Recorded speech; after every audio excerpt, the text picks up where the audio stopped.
Welcome to रंग तरंग। मैं हूं आपकी होस्ट ज्योतिका। कला जगत के अलग अलग रंग लेकर हम एक बार फिर आपके सामने हाजिर हैं।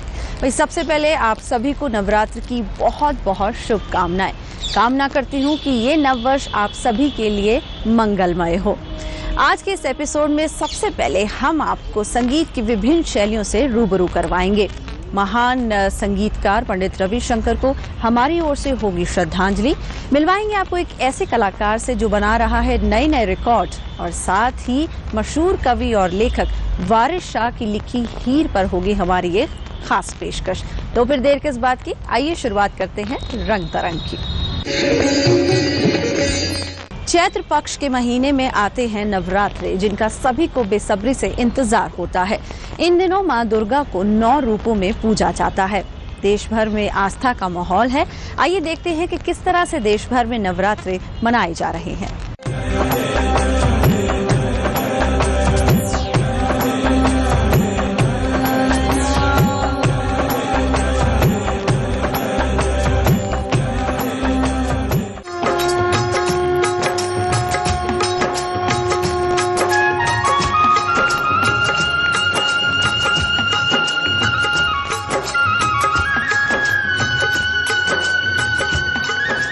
अप्रैल से वासंतिक नवरात्र का आरंभ हो गया। इसी के साथ चैत्र शुक्ल प्रतिपदा यानी हिंदू नववर्ष का पहला दिन भी आरंभ हुआ। साथ ही संवत 2073 भी शुरू हो गया है।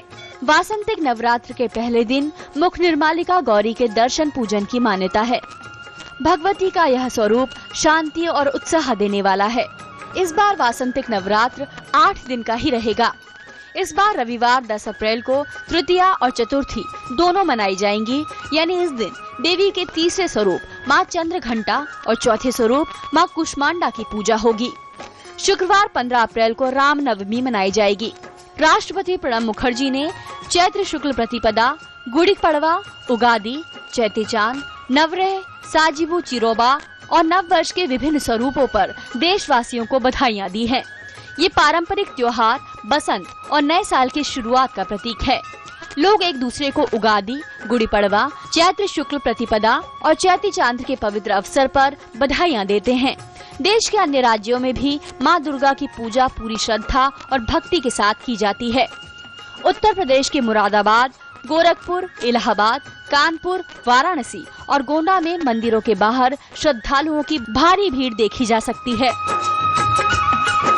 वाराणसी में गंगा नदी के किनारे 80 घाट पर हिंदू संस्कृति के नए साल का स्वागत किया गया। इस मौके पर उगते हुए सूर्य की आरती की गई और गंगा जी को अर्घ्य देकर एक दूसरे को नए साल की बधाई दी गई। धार्मिक नगरी वाराणसी में इस मौके पर विशेष पूजा पाठ किया जाता है। अगर महाराष्ट्र का रुख करें तो यहाँ भी हिंदू नववर्ष गुड़ी पड़वा के रूप में मनाया जाता है। इस दिन लोग सुबह स्नान कर सोला यानी रेशमी वस्त्र पहनते हैं। इसके बाद इसकी पूजा की जाती है और भगवान से पूरा साल अच्छा बीतने की प्रार्थना की जाती है। इस दिन महाराष्ट्रियन परिवारों में विशेष रूप से गुड़ भात या केसरी भात यानी मीठा चावल और पोरण पोली बनाई और खिलाई जाती है। शाम को लोग एक दूसरे के घर जाकर नववर्ष की बधाई देते हैं। रंग तरंग के लिए ज्योतिका ग्रोवर की रिपोर्ट। संगीत को अगर हर मर्ज की दवा कहा जाए तो शायद गलत नहीं होगा। रूठे को मनाना हो, रोते को हंसाना हो, इश्क का इजहार हो या फिर अपने रब को याद करना हो, संगीत सबसे आसान और बेहतरीन जरिया माना जाता है। कैसे, आइए हम आपको दिखाते हैं। कहते हैं संगीत की कोई परिभाषा नहीं होती, कोई सरहद नहीं होती, ये तो बस सुरों पर निर्भर होता है। सुर संगीत के वो रास्ते हैं जिन पर संगीत चलकर विभिन्न शैलियों में तब्दील हो जाता है। कुछ ऐसा ही देखने को मिला दिल्ली में आयोजित एक संगीतमय शाम मौसीकी में। सुरों के इस शाम की शुरुआत सुर ताल तराना से हुई।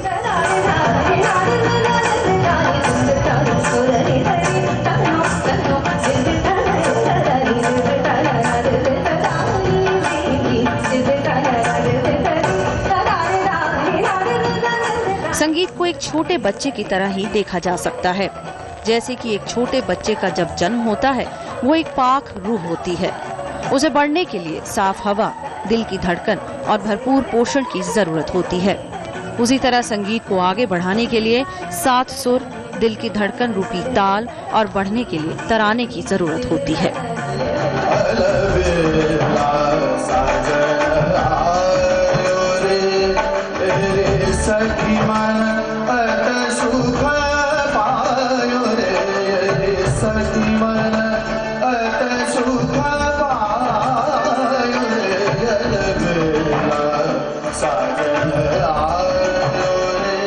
इस कार्यक्रम की अगली पेशकश थी बंदिशाना।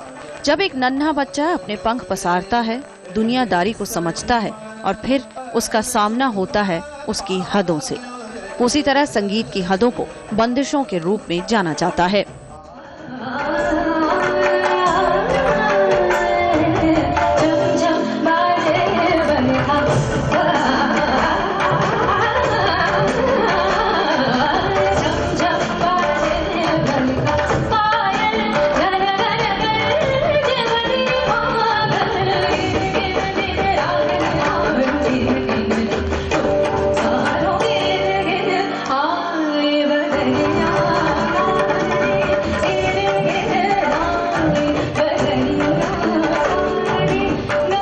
फिर जब बच्चा किशोर अवस्था में कदम रखता है, तब उसका सामना होता है इश्क से।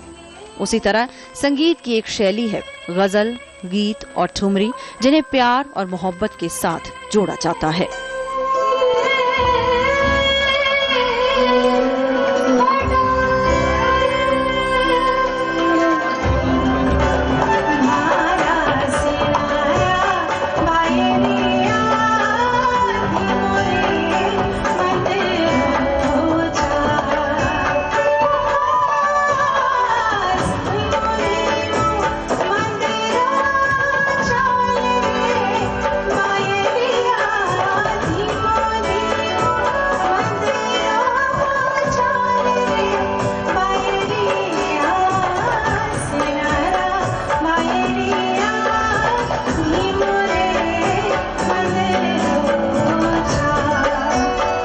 किसी की भी पहचान उसके घराने से होती है।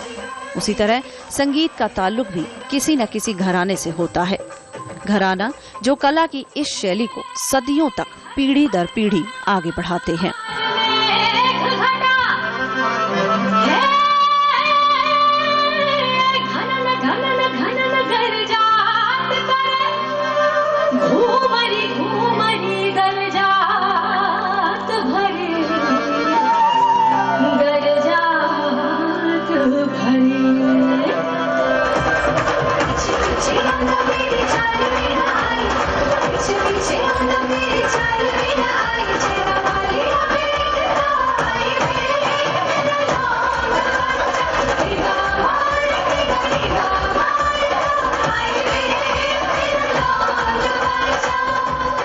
संगीत की सबसे शुद्धतम शैली है सूफी संगीत, जिसके बिना शायद संगीत भी अधूरा ही रह जाता है।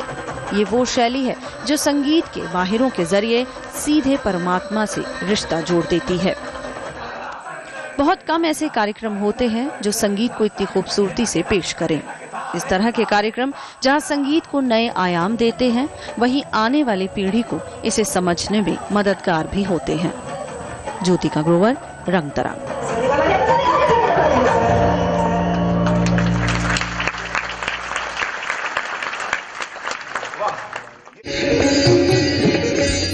सोचिए अगर जिंदगी से कहीं रंग चले जाएं तो जिंदगी कितनी फीकी सी हो जाएगी।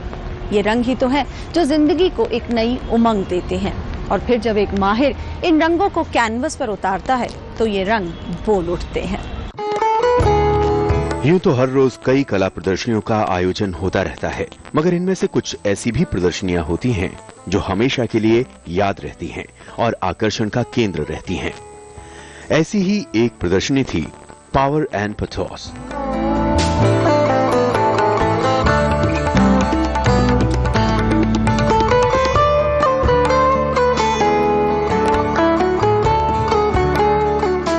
नाम से अनुमान लगाया जाए तो इसमें हौसले और ताकत की झलक देखने को मिलती है, लेकिन कुछ अलग अंदाज में। आज की दौड़ भाग वाली जिंदगी में इंटरनेट के प्रति लोगों के झुकाव और इस पर निर्भरता को दर्शाया गया है। कुछ ऐसा कमाल किया है अरुण पंडित ने।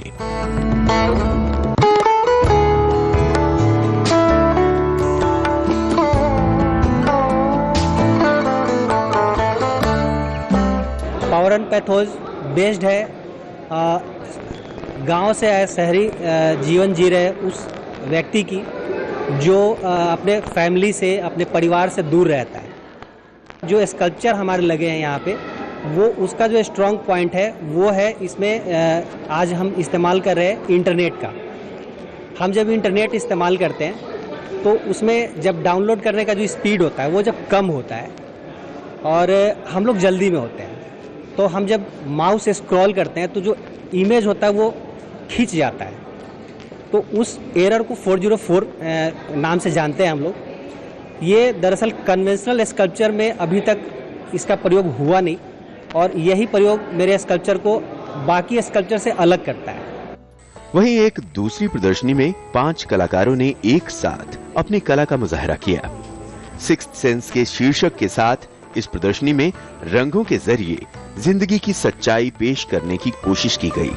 इन 5 कलाकारों की इन तस्वीरों में इन्हें ढूंढना काफी मुश्किल था, यानी तालमेल इतना कि आपको एक से दूसरे कलाकार को पहचानना मुश्किल था।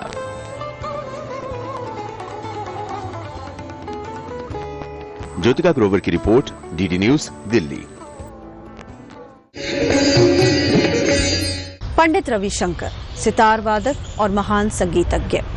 एक ऐसा नाम जिसकी उंगलियां जब सितार पर पड़ती थी तो मानो समय रुक जाता था। हालांकि शुरुआत में उनका झुकाव नृत्य की ओर रहा, लेकिन उन्हें तो सितार के जरिए संगीत को कई ऊंचाइयों तक ले जाना था। कला जगत ने इस हफ्ते इस महान हस्ती को उनके जन्म दिवस के मौके पर याद किया।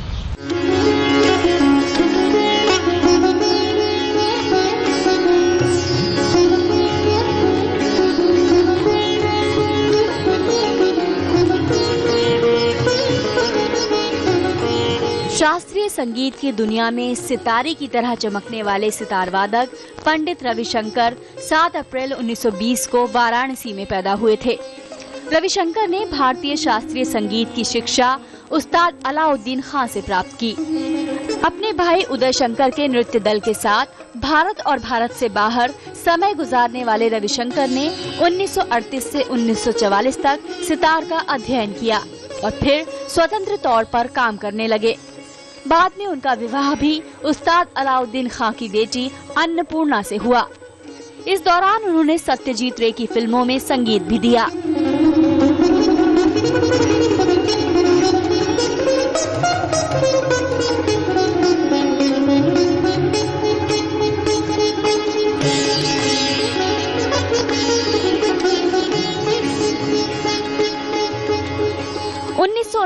से 1956 तक उन्होंने ऑल इंडिया रेडियो में बतौर संगीत निर्देशक काम किया। 1960 के बाद उन्होंने यूरोप के दौरे शुरू किए और यहूदी मेन्युहिन और बीटल्स ग्रुप के जॉर्ज हैरिसन जैसे संगीत की जानी मानी हस्तियों के साथ काम कर अपनी खास पहचान बनाई। उनकी बेटी अनुष्का शंकर सितार वादक हैं, तो वहीं दूसरी बेटी नोरा जोन्स भी बड़ी गायिकाओं में शुमार की जाती हैं। उन्हें 1999 में भारत रत्न से सम्मानित किया गया। रविशंकर को कला के क्षेत्र में भारत सरकार द्वारा सन 2009 में पद्म भूषण से भी नवाजा गया था। भारतीय संगीत को दुनिया भर में सम्मान दिलाने वाले भारत रत्न और पद्म भूषण से नवाजे गए पंडित रविशंकर को 3 बार ग्रैमी पुरस्कार से भी नवाजा गया था।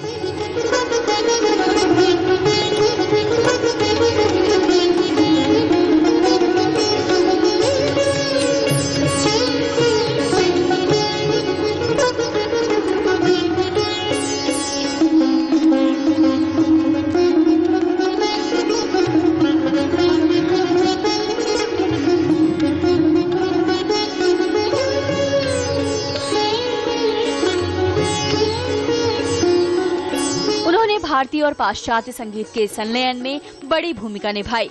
शास्त्रीय संगीत की दुनिया में सितारे की तरह चमकने वाले सितार वादक पंडित रविशंकर को उनके 96वें जन्मदिन पर गूगल ने अपने डूडल के जरिए नमन किया है। पंडित रविशंकर चाहे 11 दिसंबर 2012 को दुनिया को अलविदा कह गए हों, लेकिन संगीत की दुनिया में उनके योगदान और संगीत के प्रति उनकी निष्ठा को जमानों तक याद रखा जाएगा।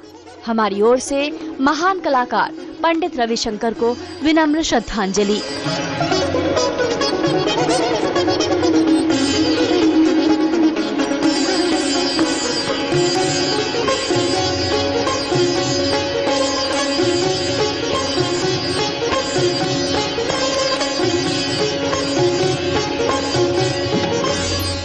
तरंग के लिए ज्योतिका ग्रोवर की रिपोर्ट।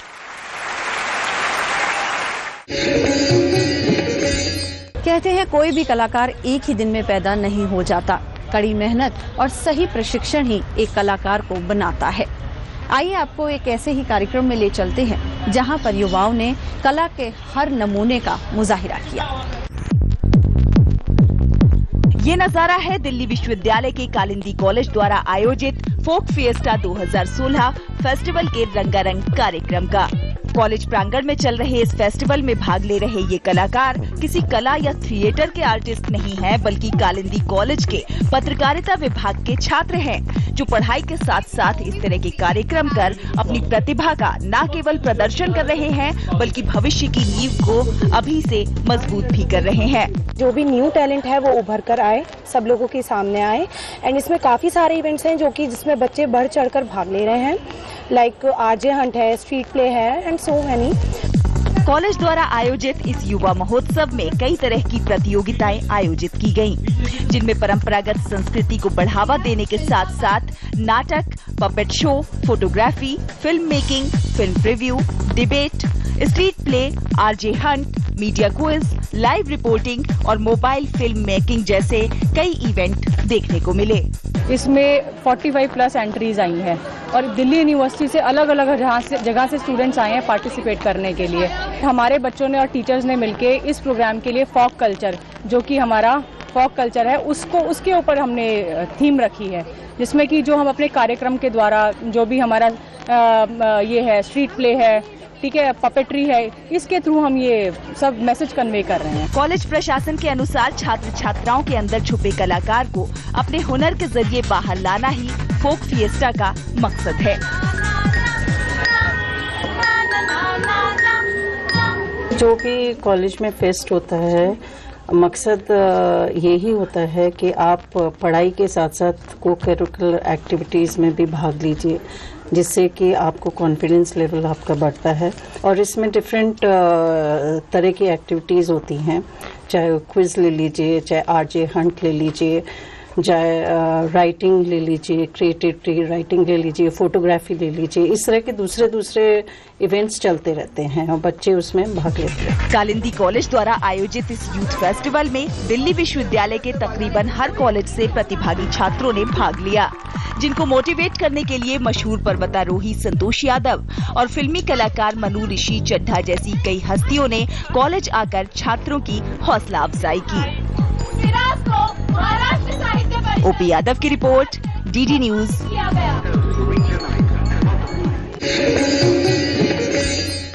दुनिया में हर रोज कहीं न कहीं कुछ न कुछ रिकॉर्ड बनते रहते हैं। एक ऐसा ही रिकॉर्ड बना है देश की राजधानी में भी। क्या है ये रिकॉर्ड, आइए आपको दिखाते हैं।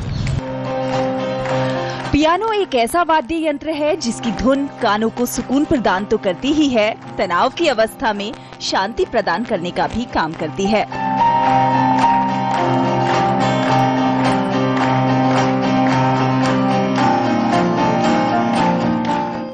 ये है अमन बाटला, जिन्होंने दुनिया में सबसे तेज रफ्तार से पियानो बजाने का वर्ल्ड रिकॉर्ड कायम किया है।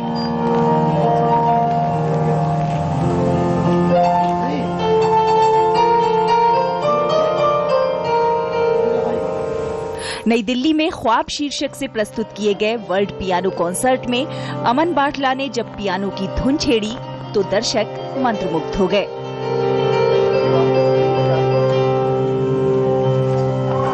मैं बचपन से ही बड़ा फैसिनेट होता था, एक पियानिस्ट कैसे राइट हैंड अलग चला रहा है, लेफ्ट हैंड अलग चला रहा है। वो जर्नी शुरू हुई बॉलीवुड नंबर से शुरू करा, प्ले जैसे होते थे। Then I realise something different should be there, कुछ तो अलग करा जाए। And that's how I tried. हमारी पहली शुरुआत थी इंडिया का ब्रेक करने का record, that was fastest in India. But उसी टाइम उसी दौरान मेरा वर्ल्ड रिकॉर्ड पहला बना था। आज सब लोगों के प्यार की वजह से ये भी ब्रेक हुआ। आप म्यूजिशियन भी हैं, आप कंपोजर भी हैं, काफ़ी कुछ करते हैं, कुछ गा के सुनाइए अपना।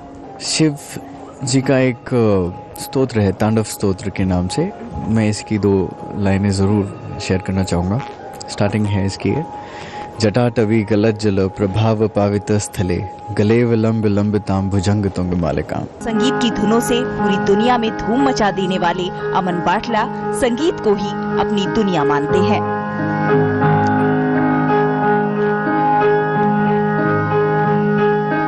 शहला निगार, डीडी न्यूज।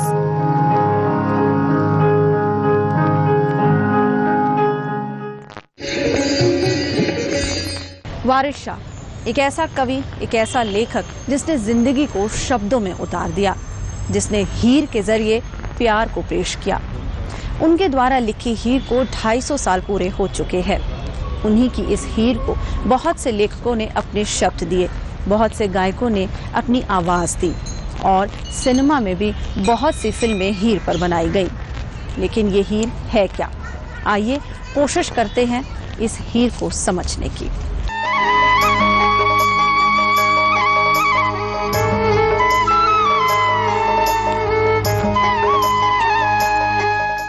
होठ सुरख यकूत जिवें लाल चमकण,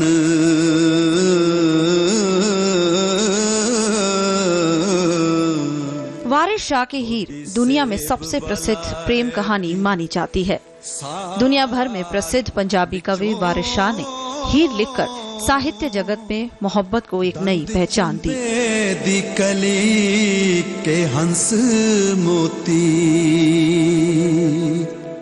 उनकी लिखी हीर को 250 साल पूरे हो चुके हैं। बहुत से लेखकों ने हीर को लिखा, मगर वारिस शाह की हीर को सबसे बेहतरीन माना जाता है। वारिस शाह का जन्म पाकिस्तान स्थित जंडियाला शेर खान में 1722 में हुआ। बहुत जल्द अपने माता पिता को खो देने वाले वारिस शाह ने अपने उस्ताद हाफिज गुलाम से अपनी शिक्षा प्राप्त की। आज उनकी इसी हीर को साहित्य जगत में सर्वोच्च स्थान दिया गया है। दुनिया भर में उनकी हीर को याद किया जा रहा है। समय समय पर हीर को अलग अंदाज में पेश किया गया, जिसका उदाहरण है कला जगत, संगीत जगत और सिनेमा जगत। यार मनामदा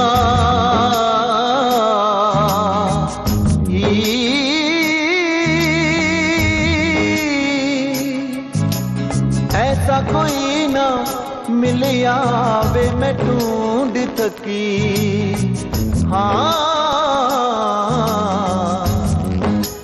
जेड़ा ज्ञान मोड़ ले आमदाई।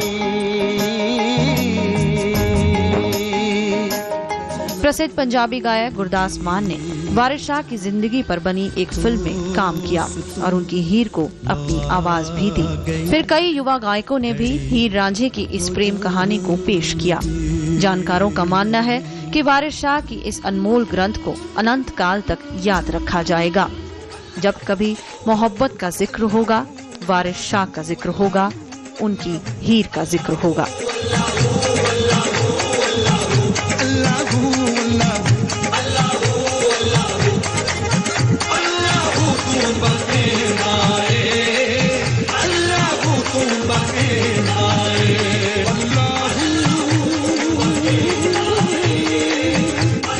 ज्योतिका ग्रोवर, रंग तरंग।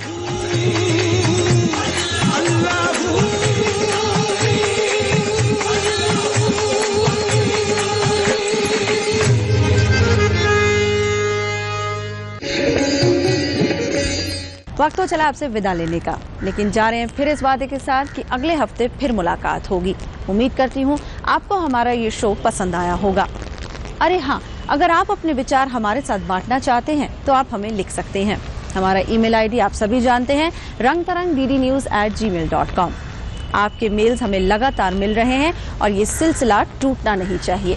तो अगले हफ्ते तक के लिए आप रखें अपना ख्याल। नमस्कार।